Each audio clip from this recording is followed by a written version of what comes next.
Social prescribing is that you prescribe a non-drug treatment, and this is usually part of what the community can provide. So it could be voluntary groups, it could be exercise on prescription, it could be an art group, it could be actually volunteering to help other people as well. My experience of social prescribing has been completely positive. My life was quite difficult due to a breakup which left me homeless. I don't have a support network as such. I left the area, so all friends that I do still have in the area I hadn't seen for years. My parents live abroad, so basically I had nowhere to sort of go. I was living in my van. We see everybody from the age of 18 upwards, and it could be that they are generally isolated.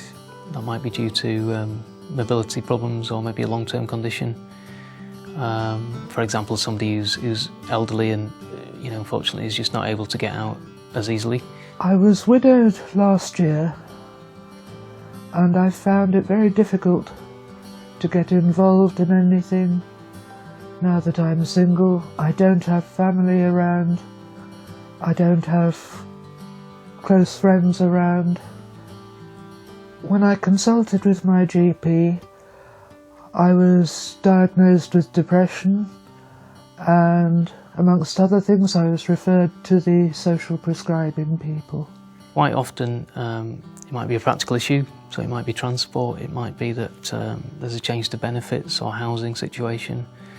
And of course, if we can look at some support for that specific concern, then actually after that you can then start to look at, well, actually what do you enjoy? What's going to get you socialising again? What's really going to give you hopefully some value back? My life was pretty dull. There was not much to it.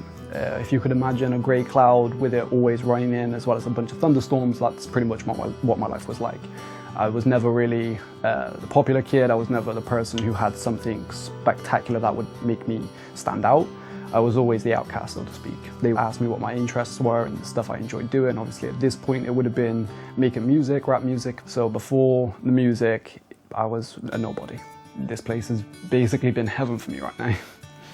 I think the success of social prescribing is that if you look at some of the VCS organisations, so voluntary community sector organisations, and certainly this as a model, it really is, to kind of phrase, it really is person-centred. So it looks at the individual and how those organisations and the staff here can support those individuals. To have someone just phoning up and checking on your well-being is it's a big thing. It's a small event, which is a big thing. They know who you are, which is really important when you think you're kind of invisible. I was referred to an exercise class in Newent every week. It's run for people of about the same mobility as myself.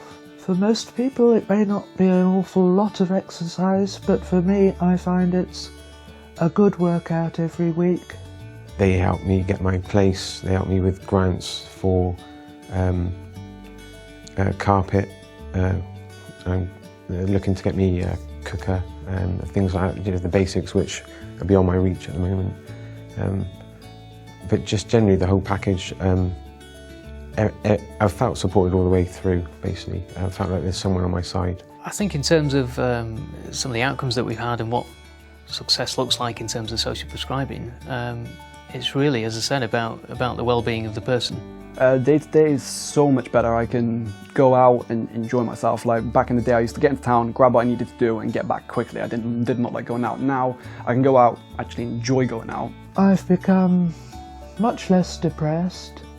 I am getting out quite a lot more, and life has just become so much better. I'm able to look forward, I'm able to have a more positive and sort of normal outlook on things instead of being where I was.